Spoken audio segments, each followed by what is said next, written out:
Bueno, hemos venido a El Deseo, a la oficina de Pedro Almodóvar, que nos ha abierto sus puertas. Pedro, muchísimas gracias, lo primero. Dios, es vuestra casa. Venimos a hablar de Amarga Navidad, que se estrena este viernes 20 de marzo, tu nueva película. Es una película clara del proceso creativo y estamos en tu oficina. No sé si este es el sitio donde ese proceso creativo cobra forma o no. Parte de ese proceso. O sea, por ejemplo, aquí no escribo. Escribo siempre en casa o en cualquier otro lugar. Pero aquí y en estas butacas exactamente, dispuestas de otro modo, en el lado contrario, porque aquí habría una mesa, es donde hago las primeras lecturas con los actores y los primeros ensayos, incluso las primeras pruebas. O sea que esto es una especie de Santa Santorum del lugar. Justamente esa parte del proceso es esencial, porque, bueno, quiero decir, el casting te puedes cargar la película con un mal casting. Y afortunadamente yo en esta he sido muy, muy afortunado. Estoy muy contento con todos los actores. ¿En esas lecturas ya se nota si algo va bien o algo va mal? Sí, absolutamente. Pero desde la primera, fíjate, yo recuerdo haber tenido un gran problema con una película a principio de siglo y de este siglo. Y ya en la primera lectura vi cuál era el problema. Lo que pasa es que no había modo de echarse atrás y pensaba yo también, es el problema, pero después tú tienes que solucionarlo, para eso eres el director. Pero no se solucionó y fue a más. Entonces se percibe. Y, por ejemplo, recuerdo entre los ensayos y las primeras lecturas, que voy por partes, ¿no? Por parejas o por tríos o solo, si es un monólogo, ya me di cuenta que los diálogos del final, los diálogos de los últimos 20 minutos, que los protagonizan Leo Esbaraglia y Aitana Sánchez Gijón, ya aquí en esa primera lectura me di cuenta que eran muy difíciles de decir, porque ellos hablaban de sus profesiones, él es director, ella ha sido su asistente, entonces hablan de cosas que no son muy cotidianas para la gente, como la creación, el origen de la creación con la vida, y eran diálogos que nada más oírlo la primera vez, intenté cambiarlos, pero era imposible. Entonces, bueno, la solución es que, como son muy buenos actores, es tiempo. Y ellos afortunadamente me dieron todo el tiempo necesario y estuvimos, pero por lo menos con esas secuencias, esos 20 minutos, por lo menos 2 meses de ensayos diarios, sí. Esa escena es increíble, yo creo que es una escena que van a quedar un poco para el recuerdo, incluso es compleja, pero cuando la estás escribiendo tú tienes esa sensación de que tenías esa sensación de que esa escena podía ser importante incluso dentro de tu filmografía. Yo creo que esa escena se va a recordar. Pues estoy pensando en el récord ahora, a la hora de poner la taza en otro lado. Absolutamente. De hecho, yo cuando estaba escribiendo, quiero decir, llegué a esa parte, pero yo no sabía que iba a terminar así. Y cuando intuí de pronto, empecé a escribir que el personaje de Aitana reacciona contra su jefe y le canta a los 40, me di cuenta que eso que es muy en teatro, es muy pirandeliano, pero el cine no se había hecho. Me di cuenta que era lo que más me atraía y entonces tiré por ahí. No sabía hasta dónde iba a llegar, pero fue la parte del guión que más me excitó. Y que también, una vez que estábamos rodando, hombre, todo tenía que quedar bien, pero esa también es la parte que más tiempo me llevó y era absolutamente consciente de que, por eso estuvimos ensayando 2 meses, porque yo cuando ya íbamos a rodar, yo necesitaba estar seguro de que ya estaba solucionado y de que los dos iban a estar como están, brillantes. No quería exponerme, porque muchas veces todos estos problemas los resuelven durante el rodaje. No es normal ensayar 2 meses, es como una magia, una obra de teatro incluso, pero era absolutamente consciente. Y una de las razones también por las cuales más me atraía a hacer esta película. ¿Cómo de importante para un guionista es tener ese primer lector o esa primera lectora, esa persona que te ve de verdad? ¿Cómo? Esa primera lectora que, ¿no? en esa escena final, ¿cómo de importante para un guionista es tener alguien que te sepa ver de verdad, que sepa leer tu guión, que sepa darte el feedback? Hombre, es esencial porque la historia se cuenta, bueno, quiero decir, con todos los equipos colaboran para que la película sea lo que es. La luz, la música, el sonido, la fotografía. pero realmente son los actores los que transmiten la historia, son los rostros de los actores los que transmiten y cuentan la historia, son sus bocas, sus ojos, los que expresan los sentimientos de los personajes. Entonces es esencial, yo para mí, esas primeras lecturas es esencial y también es esencial para saber si es la persona adecuada, pero también yo descubro muchas veces en esas primeras lecturas que cambio muchas veces los diálogos o me suenan demasiado literarios y eso es en general. Uno escribe de un modo mejor de lo que habla y después tengo que adaptarlos y hacerlos más coloquiales. Para mí son muy importantes esas lecturas, pero no solo ya por los actores, que ese feedback es esencial, sino también para yo encontrarme con el texto oído y no leído por mí mismo. La película habla de esa relación entre ficción y realidad. Siempre dices que tus películas nacen de sitios muy diferentes, tacones lejanos de escribir, de escuchar un telediario y pensar que la presentadora puede decir yo cometí el crimen. Amarga Navidad, no sé si hay una chispa como esa que te hizo pensar quiero hablar de esto en este momento de mi carrera. Pues Amarga Navidad procede de un libro que escribí, que salió hace 2 años o 3, un libro de relatos y es uno de ellos. Entonces, había 3 relatos en el libro que me sugerían que podía haber una película. Uno era el de el vampiro que llega a un convento de místicos y que daba mucho de sí de desarrollar esa historia y unir misticismo y vampirismo, que me parecía increíble que nadie lo hubiera hecho. El otro era la relación de Barrabás con Jesús, con lo cual no hay ni crucifixión ni nada de eso, no hay ningún sacrificio, ni no muere Jesús, con lo cual no tiene que resucitar. Y el otro era este, y realmente este era el que podía ser más cinematográfico y el que yo pretendía que le podía sacar más partido. Pero en principio el relato solo es lo que me empuja a ponerme a escribir, y porque claro, el relato son 12 folios y el guión son 160. Todo lo demás tenía que inventármelo.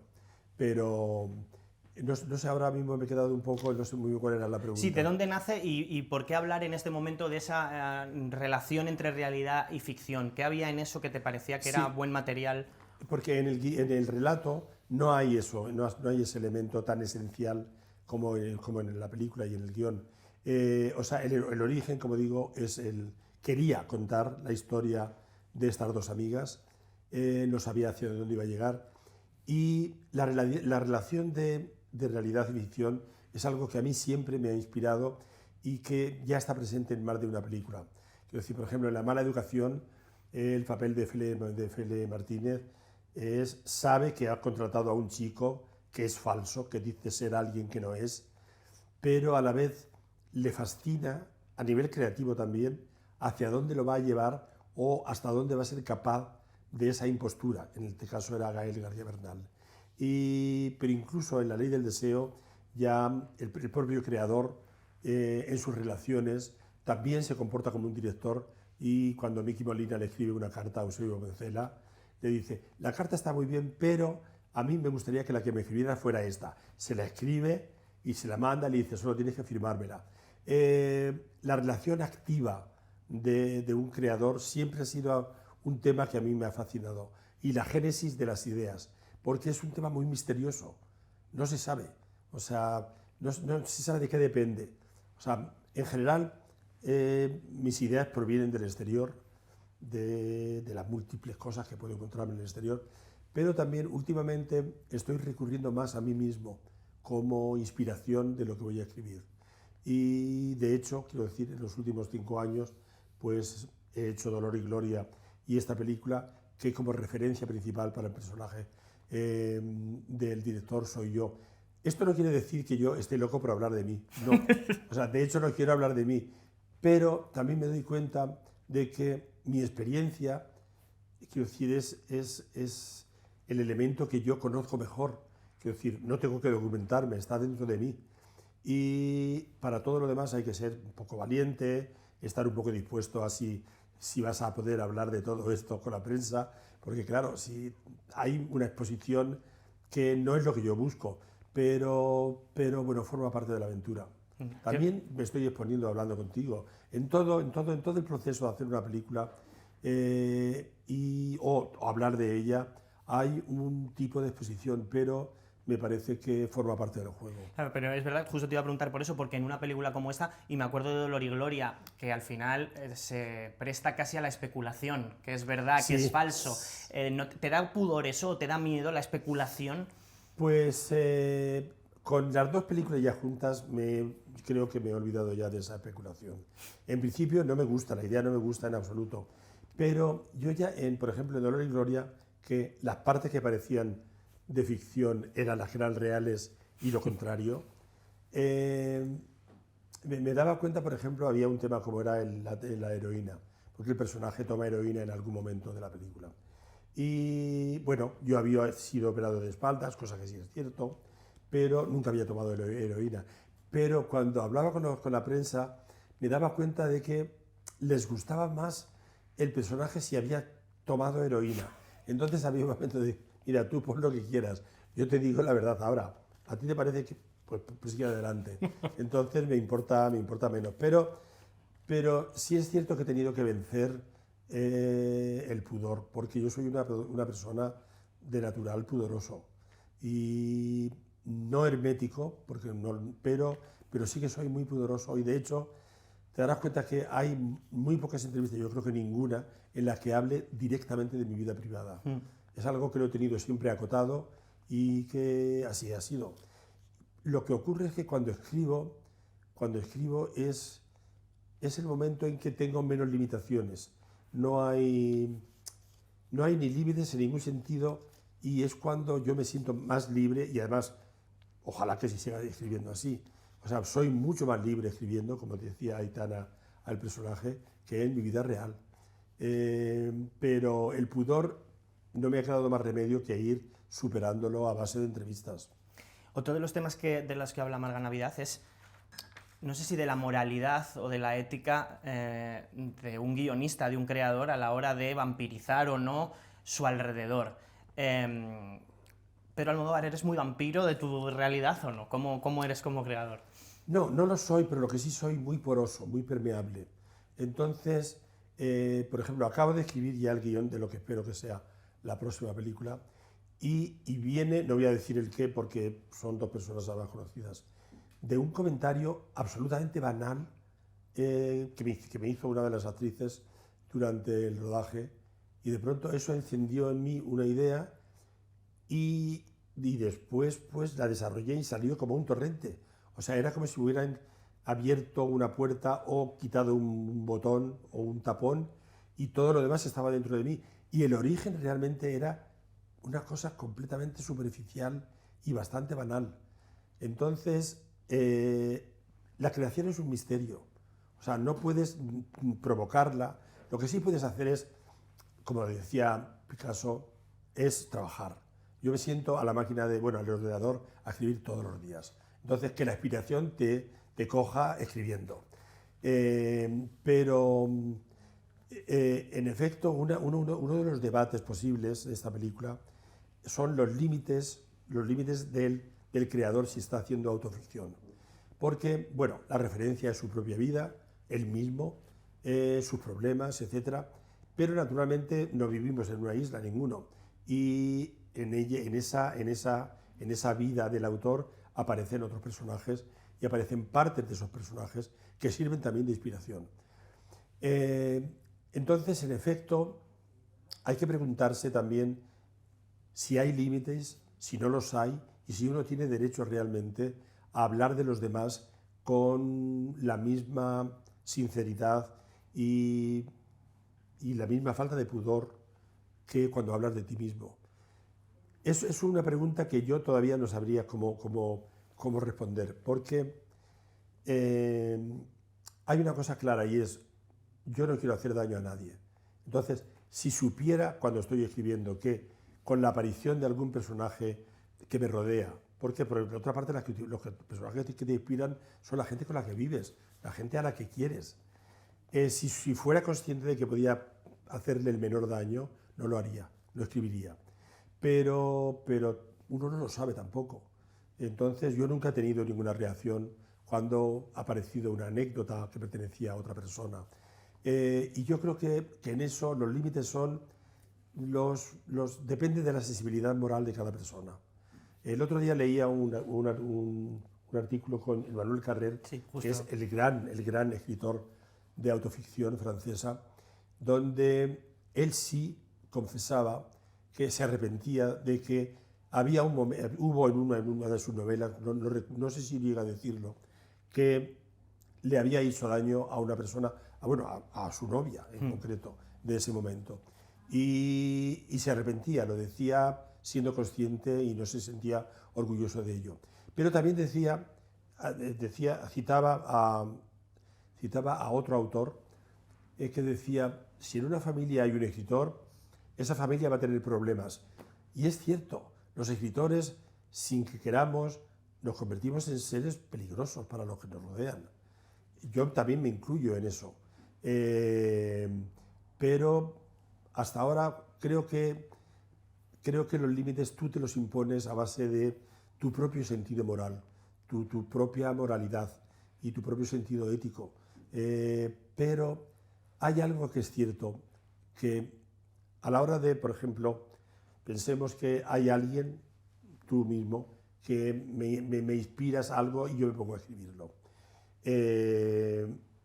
Si me pongo a escribirlo y es una acción dura, no, ahora mismo una entrevista no, porque normalmente me inspiran personas que han sufrido, me inspira más el dolor que lo cotidiano, el placer o una entrevista encantadora como estamos teniendo ahora nosotros. Las cosas encantadoras no me inspiran. Pero cuando tienes y no sabes que estás hablando de alguien y que has iniciado un camino en el guión que te lleva a un lugar interesante y tú no notas eso, en ese momento, que debería ser, uno no se pregunta, ¿sigo con esto? ¿Tengo derecho a hacerlo o tengo que preguntarle? O sea, ahí reconozco que el autor absolutamente está totalmente poseído por lo que está escribiendo y la referencia real desaparece. Aparece después cuando ya la has terminado de escribir y cuando has terminado la película. Pero reconozco que en el director un enorme egoísmo cuando ocurre la inspiración. Eso sí es cierto. Es una película que habla del cine como vampirización, digamos, y el personaje de Bárbara Leni, que es un trampantojo, una directora, ha dirigido solo 2 películas. A mí se me hizo imposible no pensar en Zulueta. No sé si ves casualidad o no, pero de repente es un director que ha podido solo dirigir 2 películas y que son como de culto. Yo, con la vampirización se me fue la cabeza, Ya. claro, ahí. Hombre, sí, Johnny Iván hizo de efecto 2 películas y después desapareció. No, pero fíjate, hay una cosa en la que yo creo que no está inspirada en él, pero hay algo en el que yo, después de hacer la película, sí me trajo, porque yo a Iván le conocí mucho, o sea, trabajamos juntos, me hizo 3 o 4 carteles de mis películas y nos veíamos, hubo un periodo en que nos veíamos diariamente en Madrid y teníamos muchos amigos en común, etcétera. Yo tenía muy buena relación con Iván. Y hay un elemento aquí que sí que me recuerda a Arrebato, y me lo recordó después cuando ya estábamos rodando, y es el cursor de la cámara, de la máquina de escribir. No de la máquina, del ordenador, pero bueno. Ese cursor, palpitando en la pantalla, para mí equivalía un poco a la voracidad y la llamada que tiene el fotograma en rojo de la película de Arrebato, que acaba engullendo también con el consenso del engullido. Quiero decir, en este caso Eusebio Pencela estaba de acuerdo a entregarse a lo desconocido, que era ese fotograma en rojo.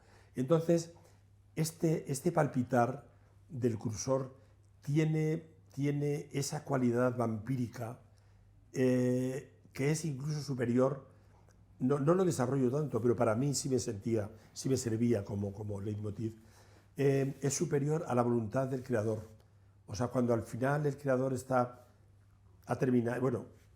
tratando de volver a escribir el guión y yo le hago un primer plano, el cursor está llamándole, en ese momento de duda aparecen los personajes preguntándole a él, bueno, oye, ¿y qué va a pasar con nosotros? Entonces, quiero decir que, hablando de la presencia de Iván, sí está en la película, me he dado cuenta después. Y pensaba más en alguien como Lucrecia Martel, por ejemplo, alguien que ha hecho más de 2 películas, habrá hecho 5 o por ahí. Pero es una directora muy buena que desgraciadamente su cine es muy minoritario. Hay en ese momento en el que Bárbara Leni va al hospital, hay casi una mención, no sé si directa, pero hable con ella, ¿no? Escribí una película donde había 2 mujeres, una en cada habitación, llévame a la otra. Exactamente, sí, sí. Y me hizo preguntarme si esa directora solo tiene 2 películas, si tuvieras que elegir solo 2 películas o si tuvieras que pensar que solo has dirigido 2 películas. En esa ficción hablé con ella, es una, no sé si lo has pensado de alguna forma. Nunca había, espero no tener que decidir nunca, pero en efecto estaba pensando en hablar con ella, porque no recuerdo en qué hospital, me parece Príncipe algo, Hospital Príncipe de lo que sea. Rodamos y en efecto estaba en una habitación, estaba Rosario y un poco más adelante estaba Leonor Watling. Y sí, claro, es muy evidente que estoy pensando en mi película, en Hable con ella. Y si tuviera que elegir 2, yo creo que Hable con ella sería una de ellas, seguro. Y también hay consenso con eso. En general, por las cosas que yo he leído de la película y de mi carrera, es una de mis películas más valoradas. Yo diría que Amarga Navidad quizá me recuerda en algo a La Mala Educación y es en la estructura, que creo que es quizá la más compleja de estructura Sí. que has escrito y en la que retomas riesgos que a lo mejor hace tiempo que no tenías, como ese inserto musical o ese momento en el que escuchan a Chabela. ¿Dirías que es una de tus películas más complejas en ese sentido? Absolutamente, sí, absolutamente. Y en efecto también la que le seguiría inmediatamente es La Mala Educación, que tiene también una estructura endiablada.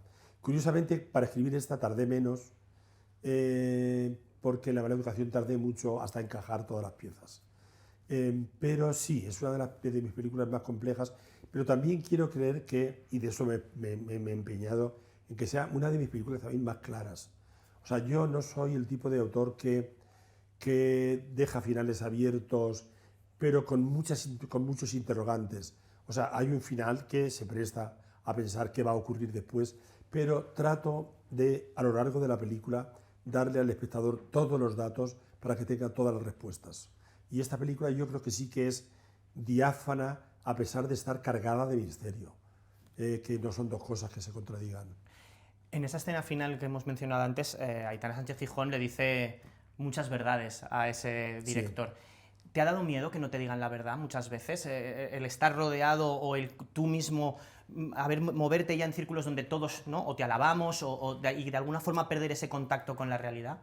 Hombre, perder el contacto con la realidad es muy malo, sobre todo si además te dedicas a comunicar historias, a contarlas, no es una buena idea.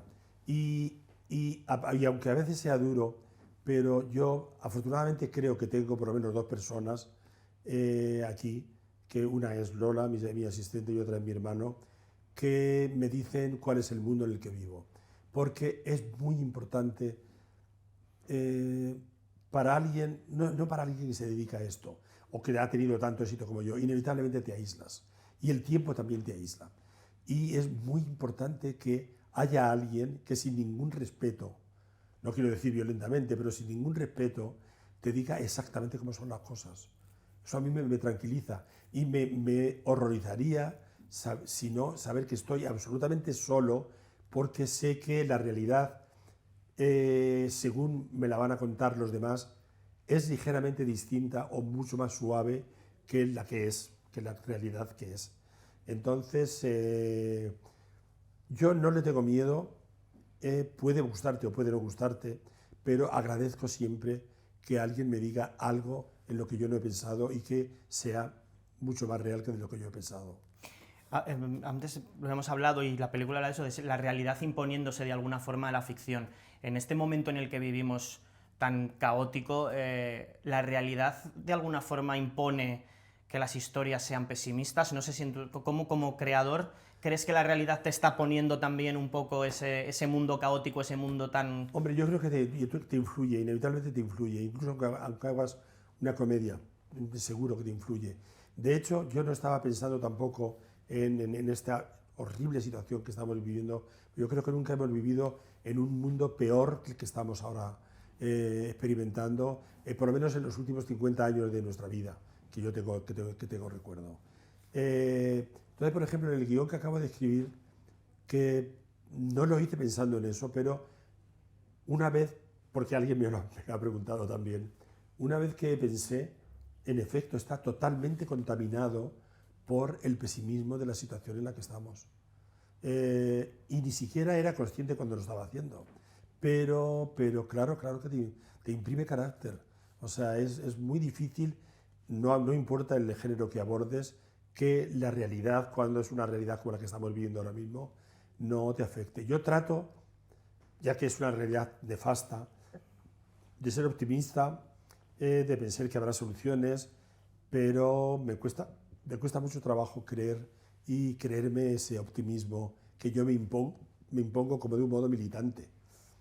Hemos hablado del compromiso ético de un creador respecto a su creación, pero bueno, acabamos de venir de la Berlinale y está también ese debate sobre el compromiso político de los creadores. Todas tus películas siempre, incluso tú hablas en las ruedas de prensa de cuál es la conexión política con tu película. ¿Qué opinas de esta guerra cultural sobre si los cineastas, bueno, lo que ha pasado, ¿no?, en la Berlinale, de no vamos a dar nuestra opinión, no vamos a hablar sobre el genocidio en Gaza? No tenéis la obligación de posicionaros, pero ¿crees que también hay algún deber moral en hablar? Absolutamente. Quiero decir, la reacción de la Berlinale, la reacción de los jurados, me parece totalmente acomodaticia. Viniendo además de un país como Alemania, que está siempre mirando a Estados Unidos y está siempre alineado con Estados Unidos, no te extraña, no dejas de pensar que en efecto, quiero decir, están pensando como piensa gran parte del país, o por lo menos cómo actúa la política de ese país. A mí me parece de una cobardía inaudita. Entonces, me parece absolutamente necesario que haya salido Tilda Swinton en nombre de todos nosotros, hablando de que tenemos, más que nadie, tenemos que implicarnos en las realidades. En la realidad, cuando no sabemos qué va a pasar en Gaza y las cosas pintan del peor modo. O sea, porque nadie se cree que se ha pacificado, nadie se lo cree, porque al día siguiente ya había 20 muertos, al otro día 30, o sea, el artista absolutamente tiene que posicionarse. Tiene que posicionarse, por ejemplo, porque hay mucha gente que se mira en él, entonces, para bien y para mal. Entonces, si se van a mirar en este espejo, quiero que este espejo les devuelva el horror ante un genocidio como el que estamos viendo diariamente en televisión. Y sin embargo, el comportamiento de otros lugares como Estados Unidos sosteniendo ese horror y con unas ideas respecto al futuro de los gazatís que son escalofriantes. Entonces, absolutamente hay que estar de acuerdo. Y me parece muy cobarde por parte de la Berlinale de decir que el artista está... No vivimos en una torre de marfil, o sea, vivimos en la calle, es decir, vivimos de acuerdo con la realidad que nos ha tocado vivir. Y la que nos ha tocado vivir es la que le ha tocado vivir a todo el mundo. Y yo creo que todo el mundo tiene derecho a manifestarse y desde luego los artistas. ¿Y eso crees que se traslada al cine, esa cobardía? Porque yo creo que igual que a los creadores os quieren más callados, también creo que como que el cine, quieren que haya un cine más blanco, más inofensivo. ¿Sientes que eso ocurre? Hombre, ¿sabes lo que pasa? Es que hay un cine, sobre todo, mayoritariamente mainstream. Entonces, que parece que es una redundancia, mayoritariamente mayoritario. Entonces, lo que ha cambiado es el modo de producir y los jóvenes autores lo tienen cada vez más difícil. Pero en el momento que lo hacen y que abordan sus primeras películas, lo estamos viendo, por ejemplo, en las películas que están nominadas a los Oscar.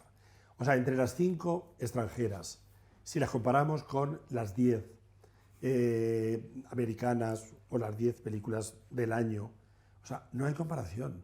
O sea, cualquiera de las 5 extranjeras, Sirat, El agente secreto, Sentimental Value, La voz de Hyde o It was just an accident, es mucho mejor que cualquiera de las otras. O sea, porque ese cine todavía es posible hacerlo y se hace desde la soledad, desde un presupuesto módico, o sea, incomparable con cualquiera de las películas que están nominadas para Mejor Película del Año. Y yo creo que todos los años este año las hay, además este año creo que es un año esplendoroso en cuanto a cine de habla no inglesa. Porque no tenemos los compromisos que tienen ni las plataformas ni los grandes estudios. Nuestro compromiso es hablar de la realidad, de la nuestra. Y entonces somos más contemporáneos por el hecho de estar hablando de cosas que no necesitan grandes efectos especiales. Necesitas un cuarto, necesitas una habitación, el cuarto de baño, la calle, o sea, cosas que están totalmente a la mano y que no engrosan la producción de la película. Entonces, yo creo que sí, que seguirá habiendo. Lo que ocurre es que el cine de autor va a ser más escaso cada vez, pero seguirá existiendo y es el único cine que realmente mira al futuro y yo creo que es el único cine que refleja la realidad que vivimos. Has dicho que tienes casi el guión de una película ya escrito, también tienes una novela. También es verdad, lo dije en un momento. Por publicar, lo has dicho, yo ya no.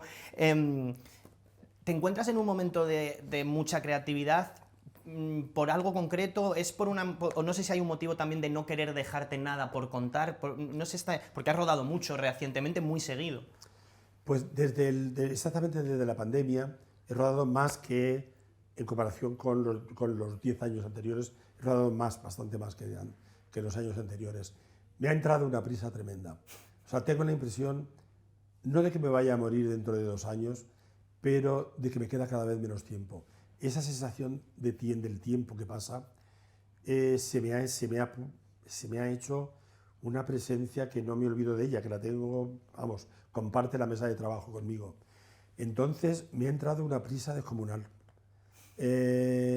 Y ahora creo que más que nunca, estoy escribiendo más que nunca, salgo menos que nunca y tengo menos vida social que nunca.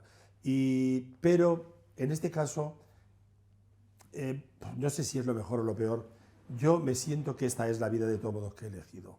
Entonces no me siento mal, no me siento solo, por ejemplo, a pesar de haberme aislado.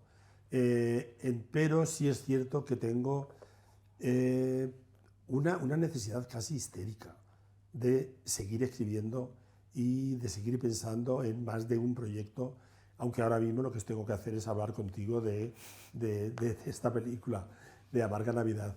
Pero sí me ha entrado una gran prisa. Tendrá que ver con la edad, quiero decir, yo ya no voy a cumplir 70 años, ni 71.